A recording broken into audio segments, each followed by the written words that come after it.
Hello welcome back to my channel.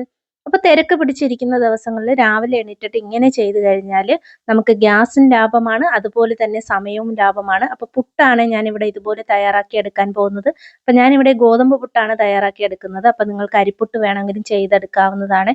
അപ്പോൾ നിങ്ങൾക്ക് പുട്ട് ഇഷ്ടമാണെങ്കിൽ ഇതുപോലെ ചെയ്തെടുക്കാവുന്നതാണ്. ഇനിയിപ്പോൾ സ്കൂൾ തുറപ്പ് സമയമൊക്കെ ആയിട്ടുണ്ട്. അപ്പോൾ രാവിലെ എണീറ്റിട്ട് എല്ലാവർക്കും നല്ല തിരക്കായിരിക്കും. നമുക്ക് കാപ്പി ഉണ്ടാക്കാനും ചോറ് കറികൾ എല്ലാം തന്നെ ഉണ്ടാക്കേണ്ടതായിട്ട് വരും. ഇപ്പോൾ പുട്ട് കഴിക്കുന്ന കുട്ടികളൊക്കെ ഉണ്ടെന്നുണ്ടെങ്കിൽ വീട്ടിലെല്ലാവർക്കും പുട്ട് തയ്യാറാക്കി എടുക്കുന്ന സമയത്ത് ഇതുപോലെ ചെയ്ത് കഴിഞ്ഞാൽ നമുക്ക് വളരെയധികം സമയം മെച്ചപ്പെടുത്താവുന്നതാണ്. അപ്പോൾ ഇതിനായിട്ട് ഒരു സ്റ്റീലിൻ്റെ ഗ്ലാസ് മാത്രം മതിയാകും. നമുക്ക് ഇഡ്ഡലി പാത്രത്തിൽ വെച്ചിട്ട് വേണമെങ്കിലും ചെയ്തെടുക്കാവുന്നതാണ്. അപ്പോൾ ഗോതമ്പ് പുട്ട് നല്ല സോഫ്റ്റ് ആയിട്ട് കിട്ടാനായിട്ട് ഓൾറെഡി ഞാൻ 2 വീഡിയോ ചെയ്തിട്ടുണ്ട്. താല്പര്യമുള്ളവർക്ക് ഒന്ന് കണ്ടു നോക്കാവുന്നതാണ്. ഇപ്പോൾ മാവിനകത്ത് ഇതുപോലെ വെള്ളം തെളിച്ച് കൊടുത്തിട്ട് വേണം ഇതുപോലെ പുട്ടിന് തയ്യാറാക്കി എടുക്കാനായിട്ട്. ഒഴിച്ചു കൊടുത്തു കഴിഞ്ഞാൽ ഇത് നമുക്ക് ചപ്പാത്തിയൊക്കെ പരത്തുന്ന ആ ഒരു പരുവമായി പോവും. അപ്പോൾ കുറച്ചായിട്ട് ഇതുപോലെ കുടഞ്ഞു കൊടുത്തിട്ട് കൈ കൊണ്ടിട്ട് തന്നെ ഇതുപോലെ മാവ് നമുക്ക് നെവിടിയെടുക്കുക എന്നുണ്ടെങ്കിൽ നല്ല സോഫ്റ്റ് ആയിട്ട് കിട്ടുന്നതായിരിക്കും. ഇതിപ്പോൾ റേഷൻ കടയിലെ മാവ് മാത്രമാണ് ഞാൻ ചേർത്തിരിക്കുന്നത്. അപ്പോൾ ഇത് പുട്ടിന് നല്ല ടേസ്റ്റ് കിട്ടാനായിട്ട് ഇതുപോലെ നമ്മൾ ചെയ്ത് കൊടുത്തതിന് ശേഷം കുറച്ച് പുട്ടുപൊടിയും കൂടെ ഇതുപോലെ നമുക്ക് മിക്സ് ചെയ്തിട്ട് ഈ ഒരു ഗോതമ്പ് പുട്ടുപൊടിയുടെ കൂടെ നമ്മൾ ചേർത്ത് കൊടുക്കുക എന്നുണ്ടെങ്കിൽ അതും നല്ല ടേസ്റ്റ് ആയിരിക്കും കേട്ടോ. അല്ലെന്നുണ്ടെങ്കിൽ ഇതുപോലെ ഗോതമ്പ് പുട്ട് മാത്രമാണെന്നുണ്ടെങ്കിൽ ഇതുപോലെ മാവ് നല്ലതുപോലെ കൈ വെച്ച് മിക്സ് ചെയ്തെടുത്തതിന് ശേഷം ഒരു ജാറിനകത്ത് ചേർത്ത് കൊടുത്തിട്ട് ജസ്റ്റ് ഒന്ന് അടിച്ചു കൊടുത്താൽ പുട്ടിൻ്റെ മാവ് നല്ല സോഫ്റ്റായി വരുന്നതായിരിക്കും.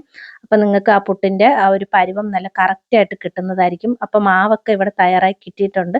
അപ്പോൾ ഇതിൻ്റെ കൂട്ടത്തിൽ വേണമെങ്കിലും തേങ്ങ ചേർത്ത് നെവിടിയെടുക്കാവുന്നതാണ്. ഞാനിവിടെ അങ്ങനെ ചെയ്തിട്ടില്ല, സെപ്പറേറ്റ് ആയിട്ടാണ് തേങ്ങ ചേർത്തെടുക്കുന്നത്.